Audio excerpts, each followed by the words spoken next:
بسم اللہ الرحمن الرحیم۔ السلام علیکم۔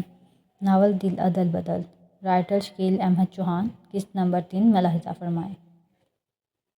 میں نے تمہارے لیے ایک بہت ہی پیاری لڑکی ڈھونڈ رکھی ہے۔ نانی نے شفقت سے میرے گال پر ہاتھ رکھتے ہوئے یہ خوشخبری سنائی۔ میں نے عجیب نظروں سے نانی کی طرف دیکھا۔ وہ مسکرا کے کہنے لگیں، اپنی بسمہ۔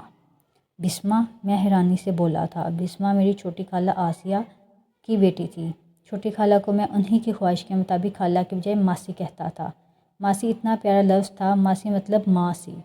عجیب وقت آ گیا ہے، اب بڑے شہروں میں کام والی کو ماسی کہتے ہیں۔ وہ لوگ ٹاؤن شپ میں رہتے تھے، ہماری ان کی طرف آنا جانا کم ہی تھا۔ وجہ وہی ہماری غربت۔ خالو وکیل تھے، اس کے ساتھ ساتھ ان کا اپنے بھائیوں کے ساتھ سانجھا کاروبار بھی تھا۔ خالو ہم سے میل جول کم ہی رکھنا چاہتے تھے۔ میں نے نبیل سے اس کی موٹر سائیکل لی، نانی نے اس میں پٹرول ڈلوایا۔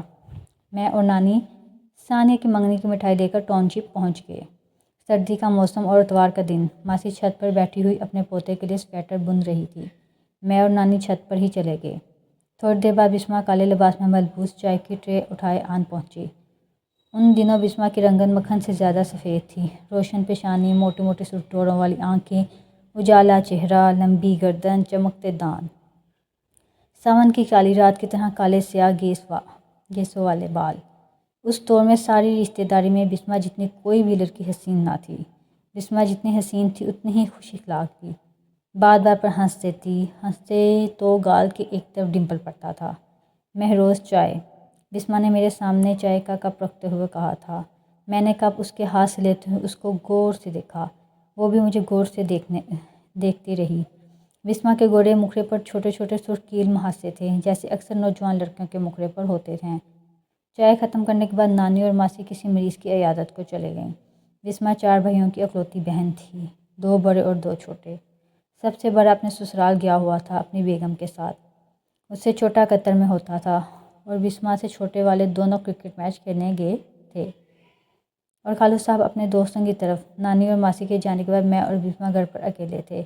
2 فٹ کی دوری پر بسمہ میرے سامنے کرسی پر بڑے اعتماد کے ساتھ بیٹھی ہوئی تھی۔ بڑے دل والے ہو، اپنی محبت کے لٹ جانے پر خود ہی مٹھائیاں بانٹ رہے ہو۔ محبت! مجھے بسمہ کی بات سن کر کرنٹ سا لگا۔ میں نے دل میں سوچا، ابھی چند مہینے پہلے زندگی میں صرف ایک بار جیسے تیسے کر کے میں نے ثانیہ سے اپنی خاموش محبت کا اظہار کیا تھا۔ ثانیہ اور اس کے بھائی کے علاوہ کسی کو بھی پتہ نہیں تھا اسے کہاں سے خبر مل گئی۔ کہاں کھو گئے ہو؟ بسمہ نے چٹکی بجاتے ہوئے خیالوں کے سلسلے کو توڑا۔ تمہیں کس نے بتایا؟ سب جانتے ہیں، بسمہ نے کرسی کی بیک سے ٹیک لگاتے ہوئے جواب دیا۔ میرے زخم پھر سے بڑے ہو گئے، میرا چہرہ فک ہو گیا۔ کوشش کے باوجود بھی میں اپنے ماتھے پر شکست کی شکنوں کو آنے سے نہ روک سکا۔ میری خاموش محبت بسمہ سے ڈھکی چھپی نہ رہی تھی۔ مہروز دفع کرو ثانیہ کو، اسے تم سے کبھی محبت تھی ہی نہیں۔ وہ تو اکثر تمہارا مذاق اڑایا کرتی تھی اور مجھے اس پر شدید غصہ آتا تھا۔ میں نے ڈبڈباتی آنکھوں سے بسمہ کی طرف دیکھا۔ بسمہ کے رکھے روشن پر جان لیوا مسکراہٹ تھی۔ سچ کہہ رہی ہو بھائی؟ بسمہ کی عنابی ہونٹوں پر پھر مسکراہٹ بکھر گئی تھی۔ مجھے اس کے رویے سے یہ تاثر مل رہا تھا جیسے یہ کوئی بڑی بات نہ ہو۔ جیسے ایک بات ہے، عاشق تم سچے ہو۔ تمہیں ثانیہ کے علاوہ کبھی کوئی نظر ہی نہیں آیا؟ کون؟ کس کی بات کر رہی ہو؟ جیسے ہی میں نے کھردرے لہجے میں یہ پوچھا، بسمہ کی موسیقیت سے بھرپور آواز آنا بند ہو گئی۔ وہ کچھ سہم سی گئی۔ وہ جو چند لمحے پہلے بڑے اعتماد سے میرے ساتھ تراق پراق باتیں کر رہی تھی، اسے یک لخت کوئی سانپ سونگھ گیا۔ وہ اٹھ کر وہاں سے چھت پر بنے ہوئے اکلوتے کمرے کے اندر چلے گئی۔ وہاں کھڑی ہو کر تانگ جھانک کرنے لگی۔ میں ششفا پنچ میں مبتلا تھا۔ یہ کیا ماجرا ہے؟ میں اپنی جگہ سے اٹھ کر بسمہ کی طرف بڑھا۔ وہ میری طرف ہی دیکھ رہی تھی۔ جیسے ہی میں کمرے میں اس کے سامنے جا کھڑا ہوا، اس نے فٹ سے نظریں جھکا لیں۔ اس کی سانسیں تیز تیز چل رہی تھیں اور ان سے سوندھی سوندھی خوشبو آ رہی تھی۔ میں اس کی پہچان کے سمجھ نہیں پا رہا تھا۔ اسے اعتماد دینے کے لیے میں نے اپنا ہاتھ اس کے کندھے پر رکھنے کے لیے جیسے ہی اٹھایا، وہ ترنت 2 قدم پیچھے ہٹ گئی۔ میں بچپن ہی سے تمہاری ہوں، بسمہ نے چشم الفت سے میری طرف دیکھ کر کہا۔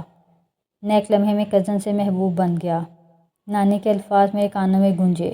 میں نے تمہارے لیے ایک بہت ہی پیاری لڑکی ڈھونڈ رکھی ہے۔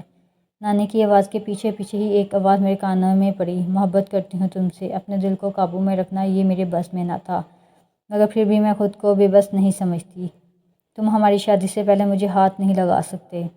بسما نے اقرار محبت کے ساتھ اپنے اختیارات بتاتے ہوئے مجھے خود سے دور رہنے کا فرمان بھی جاری کیا تھا۔ یہ سنتے میرا دل اش اش کر اٹھا۔ وہ جب کہیں ملتان کی گلی میں نکر کے ساتھ بیٹھا ہوا گھر یہ کر رہا تھا، وہ کھسکتا ٹاؤن شپ آ گیا۔ اب ملتان کی جگہ ٹاؤن شپ میرے لیے مقدس تھا۔ چند منٹ کے اندر ہی میرے دل نے پارٹی بدل لی۔ تم یہاں سے جاؤ، کوئی آ جائے گا۔ بسما نے بڑی نزاکت سے اگلا حکم دیا۔ کیوں جاؤں؟ میرے دل میں کوئی چور نہیں ہے، میں الجھن سے بولا تھا۔ پلیز میری خاطر، کسی نے ہم دونوں کو کمرے میں ایک ساتھ دیکھ لیا تو میں بدنام ہو جاؤں گی۔ بسما کی آواز میں سچائی تھی۔ میں نے نظر بڑھ کر اسے دیکھا، وہ واقعی کسی اپسرا سے کم نہ تھی۔ میں کمرے سے نکلنے لگا تو بسما کے ایک جملے نے میرے قدم روک لیے۔ میں نے بڑی دعائیں مانگی تھیں کہ تمہیں ثانیہ سے شادی نہ ہو، میں نے پلٹ کر بسما کو دیکھا جس کے چہرے پر پراعتماد تھا۔ اگر تم سے میری شادی نہ ہوئی ہوتی تو میں مر جاؤں گی۔ میرا چہرہ کھل گیا، دل کے زخموں پر محبت کا مرہم ایسے لگا جس سے کوئی نشان باقی نہ بچا۔